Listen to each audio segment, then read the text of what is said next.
अस्सलाम वालेकुम।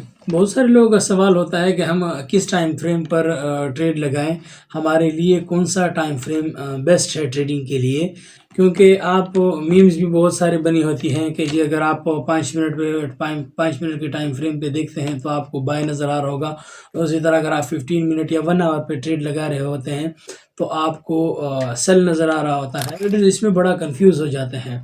मैं पर्सनली जो यूज़ करता हूँ और जो स्टूडेंट्स को सिखाता हूँ और जो रिकमेंड करता हूँ वो ये है कि अगर आप पेयर ट्रेडिंग करते हैं, currency pair euro USD GBP USD USD JPY में, और अगर आप गोल्ड के अंदर ट्रेडिंग करते हैं, तो मेरा जो पर्सनली तरीका है वो ये है कि मैं ओवरऑल ट्रेंड को देखता हूँ। डेली पे पहले ट्रेंड को देखता हूँ, फिर उसके बाद 1 आवर में ट्रेंड को देखता हूँ। उसके बाद जो मैं कंफर्मेशन करता हूँ, जो एंट्री लेता हूँ वो आपके पास 5 मिनट में लेता हूँ या 15 मिनट में लेता हूँ।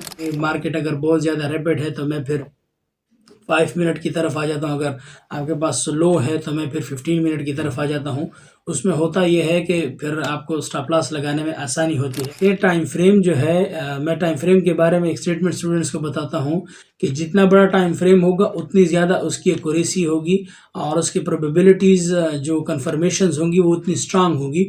आप जितना टाइम फ्रेम छोटा होता जाएगा उसकी कन्फर्मेशंस और प्रोबेबिलिटीज़ और एक्यूरेसीज उतनी ही कम होती जाएंगी। लेकिन ये है कि अगर आप पेयर ट्रेडिंग करते हैं तो पेयर ट्रेडिंग में मैं पर्सनली सजेस्ट ये करता हूँ कि आप 1 आवर टाइम फ्रेम को यूज़ करें। 1 आवर टाइम फ्रेम बेस्ट है। ना बहुत छोटे टाइम फ्रेम में आता है, ना बहुत बड़े टाइम फ्रेम में आता है कि जिसमें आपको पूरा पूरा दिन इंतजार करना पड़ता है। स्पेशली उन लोगों के लिए अगर मेरे स्टूडेंट जो मेरी बात को फॉलो करते हैं, 1 ट्रेड अ डे को फॉलो के फार्मूले को फॉलो करते हैं, तो उनको बस 1 आवर के टाइम फ्रेम पे पूरे दिन में सिर्फ एक ही अपॉर्चुनिटी चाहिए होती है। वो एक अपॉर्चुनिटी उनको 1 आवर के टाइम फ्रेम पे भी मिल जाती है, आसानी से मिल जाती है। और दूसरी चीज़ जो मैंने नोट की है इन मार्केट्स में वो ये है कि आपका जितना बड़ा टाइम फ्रेम होगा उतनी कम ही उसमें मैनिपुलेशंस होंगी। लेट्स सपोज ये है कि अगर फेक ब्रेकआउट्स की बात कर लें, या फिर ये है कि एसएल हंट की बात कर लेते हैं, या फिर कंफर्मेशन देकर मार्केट रिवर्सल की बात करते हैं। जो प्रॉब्लम्स हैं ये बड़े टाइम फ्रेम में कम होती हैं बनिस्बत, बहुत ज़्यादा कम होती है बनिस्बत छोटे टाइम फ्रेम की।